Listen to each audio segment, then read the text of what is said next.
Every time someone asks me what it is that I went to go and see, I always feel like I'm confessing. You're at the cinema tonight? Yeah, caught stealing. That's the name of the movie. Oh. Let's start the video.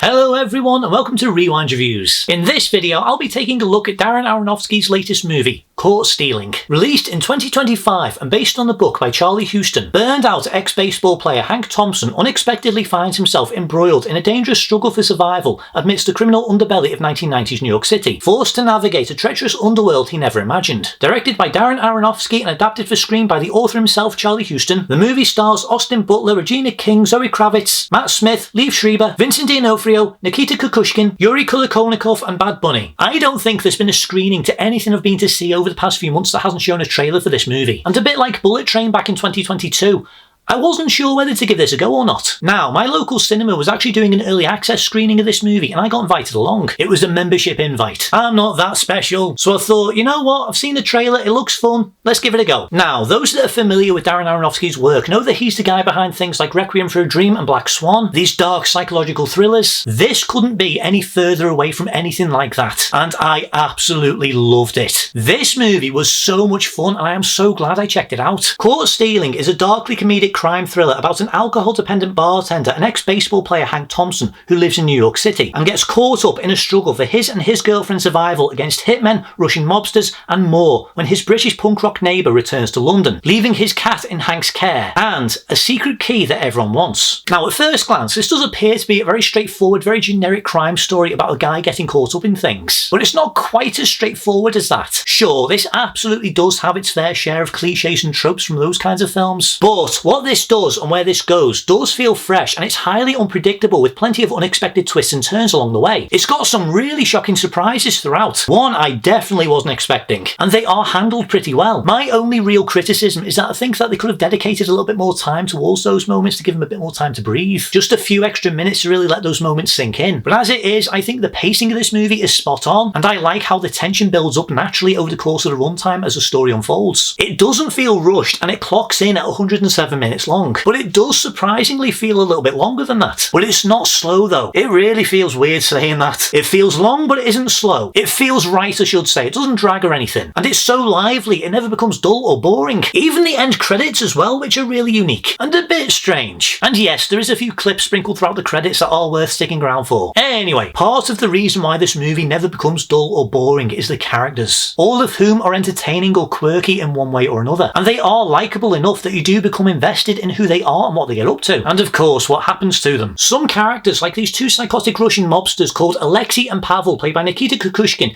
and Yuri Kulikolnikov, and their boss, played by Bad Bunny, they can be a bit two-dimensional and not as developed as other characters are, but they are fun. Pavel, and I know that this is going to sound strange, he is the best live-action rhino we've ever had. You'll understand if you see it. Seriously, why did they have such a hard time adapting him? Anyway, and to reiterate, most of the characters in this do have some sort of quirks of some kind, and they are all entertaining. Sometimes genuinely funny too. I don't know how I feel about this being classified as a dark comedy, if I'm being totally honest. It does have some laughs, sure, especially the running gag about the nosy neighbour called Dwayne, but I don't know if it's funny enough to be a full-on comedy. It's quite serious for something that I would consider a comedy. For me, it's a thriller with comedic moments. But please feel free to disagree. Anyway, despite some characters not getting as much attention as others do, they all have a role to play. Nobody feels like they're in this movie to just be there and pad out the ensemble. Matt Smith as Hank's neighbour Russ was a proper scene stealer. He was easily my favourite character in this and he has some really memorable moments. I loved him. As I said, the mobsters were quite fun and they were pretty intimidating as well. I don't know why, but I didn't think that Regina King's Detective Roman would have as prominent a role in this as she does. But she was brilliant overall and I was pleasantly surprised how she was utilised and fits into the overall story. Liev Schreiber and Vincent D'Onofrio also make an appearance as a duo of Jewish hitmen sporting the full suit and long hair. I really like them both, even if it takes a while for them to properly factor into the story, but they do have some good scenes in the latter part of the film, and it really goes to show just how much of a chameleon Vincent D'Onofrio is. He is such a good actor. If I'm being honest, I was a little disappointed by Zoe Kravitz as a character called Yvonne. Not that her performance is bad or anything, far from it, she is excellent overall, but Yvonne herself is very underutilised in this. She is important to the story, and as I said, Zoe is brilliant, but I do feel like they could have done more with her. That said, what they do with Hank, played by Austin Butler,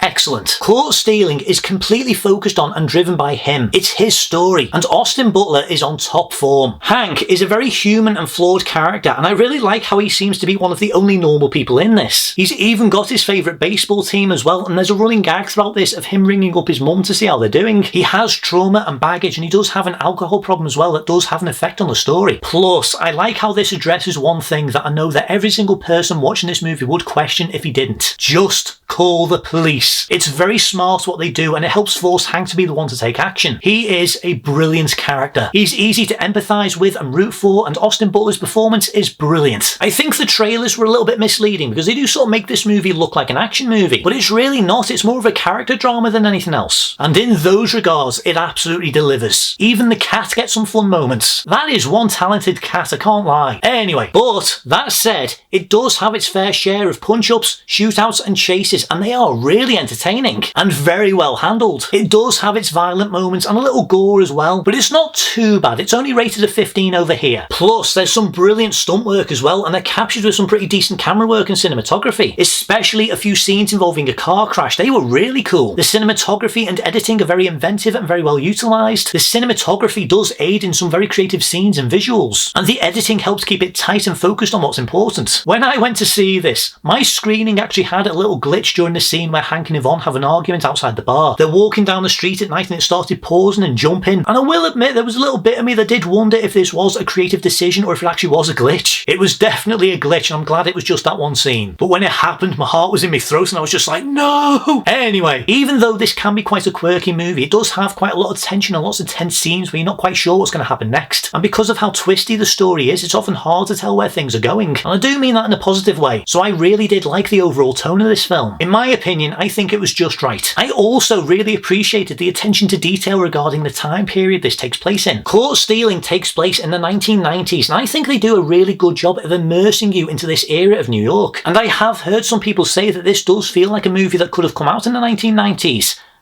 And they're not wrong. One aspect that really helps sell the immersion is the soundtrack from Rob Simonson. This is filled with 90s era punk rock sounds and songs, and it sounded great. It really suits the tone and style of this movie, and it does add some grit and grunge to it as well. It really aided with the vibe of this film. There's nothing that particularly stands out, but it is a good soundtrack nonetheless. Overall, honestly, this was such an entertaining movie. It has a really good and twisty story, some fun and quirky characters with an excellent protagonist and performances, some brilliant action, cinematography, editing, musical choices and more, with a good dose of tension and comedy. It isn't as funny as it's billed as, and there are definitely some moments that could have done with some more time to breathe or be explored, but even so, this was such a good time. I had a blast with it, my audience had a load of fun with it. I'm glad I decided to see this, and yes, I would highly recommend it. So with all that being said, my rating for Court Stealing is an 8 out of 10. Well, that is pretty much everything I want to say for this video, so if you have watched this video, thank you very much for watching. If you enjoy this content, please like, subscribe and hit that notification button. If you have seen Court Stealing, let me know down in the comments what you think about it. Plus, if you have any suggestions for any future Rewind reviews you would like to see me do in the future, let me know down below. But until next time, thank you very much for watching, and I shall see you in the next video. See you guys.